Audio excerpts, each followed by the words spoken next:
Hello everyone, welcome back. तो जैसे कि हर फ्राइडे को हम लोग प्रेगनेंसी की सीरीज़ करते हैं वीक बाय वीक। अभी तक हम लोगों ने कवर किया है फर्स्ट 2 वीक्स में क्या क्या होता है, बेबी में क्या क्या चेंजेस आते हैं, बॉडी में क्या क्या चेंजेस आते हैं, मदर्स को क्या ध्यान रखना है, इस तरह से।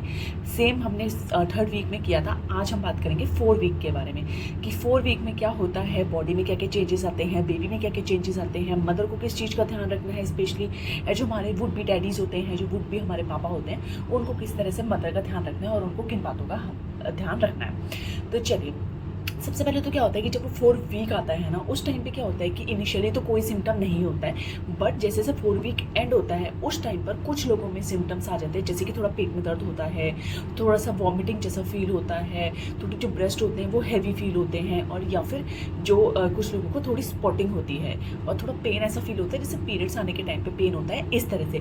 बट ये कुछ ही % लोगों में होता है, कुछ में तो होता ही नहीं है, कुछ में तो डायरेक्ट पीरियड्स मिस होते हैं, तो पता चलता है कि आप प्रेग्नेंट हो, एंड कोई भी सिम्टम्स स्टार्टिंग में इनिशियल फेज में 4 वीक में आता ही नहीं है। अब क्या होता है, अब हम बात करते हैं कि अब आपने टेस्ट किया 4 वीक के एंड में, आपका पीरियड मिस हो गया, मिस होने के बाद आपने टेस्ट किया, टेस्ट करके रिजल्ट जो है आपका पॉजिटिव आया, देन वेल एंड गुड, आप डॉक्टर के पास जाएंगे। पॉजिटिव नहीं आता है तो आपको क्या करना है, पीरियड मिस है बट रिजल्ट पॉजिटिव नहीं आया है यूरिन टेस्ट में, तो आपको क्या करना है, आपको 1 वीक का गैप करना है। 1 वीक का गैप करने के बाद आपको सेम यूरिन टेस्ट करना है अपना 1 वीक के बाद, क्योंकि समटाइम्स क्या होता है, जो एससीजी हार्मोन है वो उतना नहीं होता है कि वो आपके यूरिन में शो हो पाए, और इसकी वजह से वो नहीं आता है यूरिन के अंदर। तो आप 1 वीक के बाद दोबारा से सेम टेस्ट करेंगे। अब जब आप डॉक्टर के पास गए तो आप जाते ही सबसे पहले पूछते हो कि मेरा कौन सा वीक चल रहा है, मेरी डिलीवरी कब होगी, मुझे ड्यू डेट बता दो कि मेरी कौन से मंथ में डिलीवरी होगी, कौन से डेट में होगी। तो देखिए, ये बहुत ज़्यादा जल्दबाजी होती है, इतना बहुत ज़्यादा जल्दबाजी आपको नहीं करना है, क्योंकि ये बहुत लॉन्ग जर्नी है, इस बीच में बहुत उतार चढ़ाव आएंगे आपके। तो आपको डॉक्टर के पास जाके ये क्वेश्चन नहीं करना है, आप जाके नॉर्मल अपने हेल्थ के बारे में पूछो, अभी क्या चल रहा है, किस चीज़ का ध्यान रखना है, क्या करना है, उसके बारे में पूछो। डायरेक्ट से फर्स्ट डे में ही जाके आप अपने ड्यू डेट पे जाके जंप नहीं करना, क्योंकि जो ड्यू डेट होती है ना, अगर डेज़ में काउंट करें तो जैसे बताया था, लास्ट पीरियड का जो फर्स्ट डे होता है तब से प्रेगनेंसी काउंट होती है। तो डेज़ में देखा जाए तो 280 डेज़ के बाद ड्यू डेट होती है। वीक्स में देखा जाए तो फर्स्ट वीक जो होता है हमारा लास्ट पीरियड का, तब से लेकर जो 40 वीक होता है, 40 वीक के बाद जाके हमारा जो होता है वो प्रेगनेंसी का ड्यू डेट आता है। और अगर मंथ्स की बात कीजिए, जब 9 मंथ कंप्लीट हो जाता है प्लस 7 डेज़, हम 7 डेज़ एक्स्ट्रा लेके चलते हैं, 9 मंथ्स कंप्लीट हो गया, उसके बाद प्लस 7 डेज़ उसमें ड्यू डेट आती है। अब क्या होता है, जैसे ही पीरियड मिस हो गया, यूरिन टेस्ट पॉजिटिव आ गया, तो मैंने बताया कुछ लोगों में सिम्टम्स आ जाते हैं कि स्पॉटिंग हो जाता है, एब्डोमिनल पेन हो जाता है, ब्रेस्ट हैवी लगते हैं, नॉजिया वॉमिटिंग लगता है, थोड़ा चक्कर से आते हैं, बहुत बेचैनी टाइप सी लगती है, कुछ लोगों में बिल्कुल भी नहीं होता है। तो ये हमारे बॉडी के सिम्टम्स होते हैं। अब हम बात करते हैं बेबी में क्या चेंजेस होते हैं। तो बेबी में क्या होता है, बेबी इस टाइम पे जो खसखस का दाना होता है ना, छोटा सा, बेबी इतना साइज़ का होता है खसखस के दाने के जितना। अब क्या होता है, बेबी तो हमारा फैलोपियन ट्यूब से आके यूट्रस में आ गया, यूट्रस में आके क्या हुआ, वो एंडोमेट्रियम में जाके चिपक गया है। एंडोमेट्रियम क्या करेगा, अब उसको ब्लड फ्लो देना शुरू करेगा, ब्लड सप्लाई देना शुरू करेगा, जिससे कि जो हमारा बेबी है, जिसको अभी हम ब्लास्टोसिस्ट बोलते हैं, जो छोटा सा है, वो ग्रो होगा। तो कैसे ग्रो होगा, जो ब्लास्टोसिस्ट है वो एंडोमेट्रियम में आके चिपक गया, एंडोमेट्रियम इसको क्या कर रही है, ब्लड सप्लाई दे रही है। अब वो ब्लास्टोसिस्ट है छोटा सा। अब क्या होता है, ब्लास्टोसिस्ट में जो हमारे इनर मास सेल होता है, इनर मास सेल में 3 तरह की लेयर्स बननी शुरू हो जाती है। कैसे, सबसे पहले बनती है एक्टोडर्म, दूसरी बनती है मेसोडर्म, थर्ड बनती है एंडोडर्म। इन तीनों लेयर्स का काम होता है ऑर्गन्स को बनाना। जैसे कि जो हमारी एक्टोडर्म होती है वो बनाती है बच्चे का हेयर, स्किन, नेल्स, ये सब चीज़ें बनाती है। जो हमारी मेसोडर्म होती है वो बनाती है हार्ट, वेसल्स, तो ये चीज़ें बनाती है। जो हमारी एंडोडर्म होती है वो बनाती है लंग, लीवर, ये चीज़ें इस तरह से बनाई जाती है। इस तरह से ऑर्गन्स जो हैं, जो इनर मास सेल है उससे फॉर्म होते हैं बच्चे के।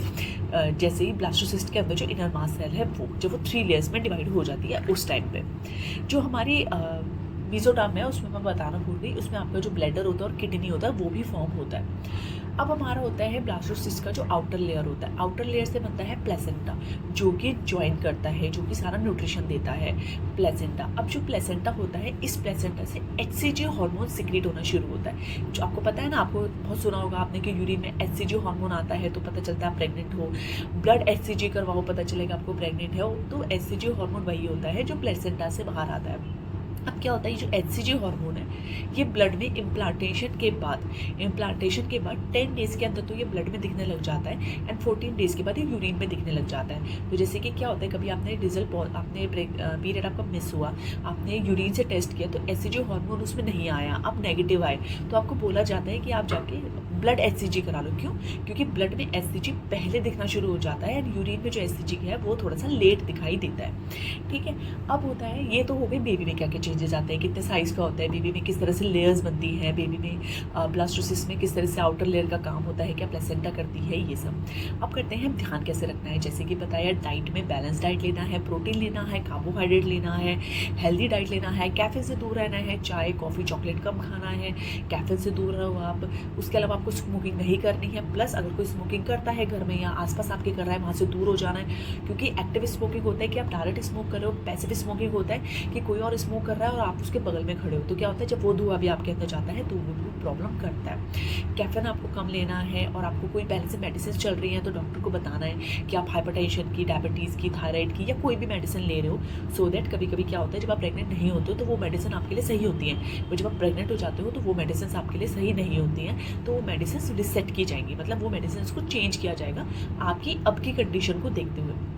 ऐसा नहीं है जो पहले से आप मेडिसिन लेते आ रहे थे प्रेगनेंसी में सेम मेडिसिन कंटिन्यू होती है, ऐसा नहीं है। तो इस चीज़ का ध्यान रखना है, जो मेडिसिन आप ले रहे हो जाके डॉक्टर को बताओ कि हाँ मैं ये मेडिसिन ले रहा हूँ, और इस तरह से आप जाके उस मेडिसिन को लो।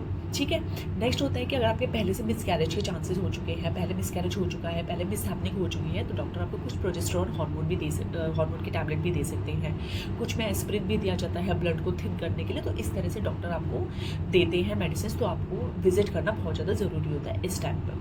अपनी तरफ से कोई भी मेडिसिन नहीं लेना है, क्योंकि कुछ मेडिसिन होती हैं जो प्लेसेंटा बैरियर होता है, जो प्लेसेंटा होता है उसके बैरियर को क्रॉस कर जाती हैं और क्रॉस करके डायरेक्ट बच्चे को हार्म करती हैं। तो ठीक है, इन सब चीज़ों का ध्यान रखना है। बाकी आपको अपने जो सप्लीमेंट्स आप लेते हो, विटामिन B12 का, फोलिक एसिड का, जो भी आप लेते हो विटामिन डी, वो सारा आपको पर्टिकुलरली लेना है जैसे आपको बोला गया है वैसे।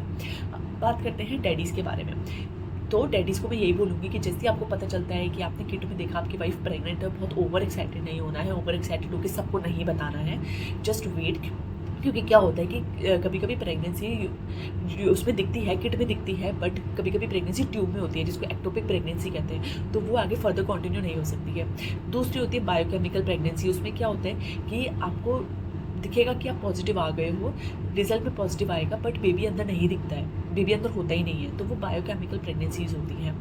तो इस तरह से जो है प्रेगनेंसीज मतलब हो भी सकती है, नहीं भी हो सकती है। तो इस वजह से जब तक 7 वीक नहीं होता है तब तक आपको ओवर एक्साइटेड नहीं होना है। 7 वीक तक जब तक कि आपका नॉर्मल टीवीएस वगैरह हो जाता है तब तक आप अपने आप को थोड़ा सा काम रखिए, और ये जो बातें हैं ये सिर्फ आप और अपनी वाइफ के बीच में ही रखें, ज़्यादा आप सबको ना बताएं। और मैं यही बोलूँगी कि happy mother leads to a happy baby, healthy mother leads to a healthy baby. तो अपनी वाइफ का बहुत ध्यान रखो, वाइफ को खुश रखो, वाइफ खुश रहेगी, हेल्दी रहेगी, तो जो आपका बेबी भी है वो भी बहुत ज़्यादा हेल्दी एंड हैप्पी आएगा।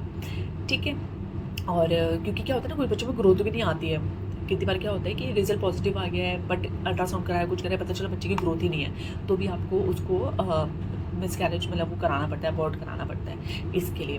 तो चलिए, इस वीडियो में हमने जाना कि 4 वीक्स में क्या क्या चेंजेस होते हैं बॉडी में, बेबी में क्या क्या चेंजेस होते हैं, मदर में क्या क्या चेंजेस होते हैं, मदर को क्या ध्यान रखना चाहिए, एंड जो हमारे वुड बी डैडीज़ हैं, जो पापा हैं, उनको क्या ध्यान रखना चाहिए। तो ये वीडियोज़ में आपको कुछ भी पूछना हो आप मुझसे पूछ सकते हो। बाकी अगर आपको कोई और हेल्थ अवेयरनेस पे वीडियो चाहिए हो आप वो भी कमेंट कर सकते हो। कल हम किसी और हेल्थ अवेयरनेस वीडियो के साथ मिलते हैं, तब तक आज सब अपना ध्यान रखिएगा, बिल्कुल फिट एंड हेल्दी रहिएगा, और इस वीडियो को अच्छा लगे तो लाइक शेयर ज़रूर करिएगा। Thank you, bye bye.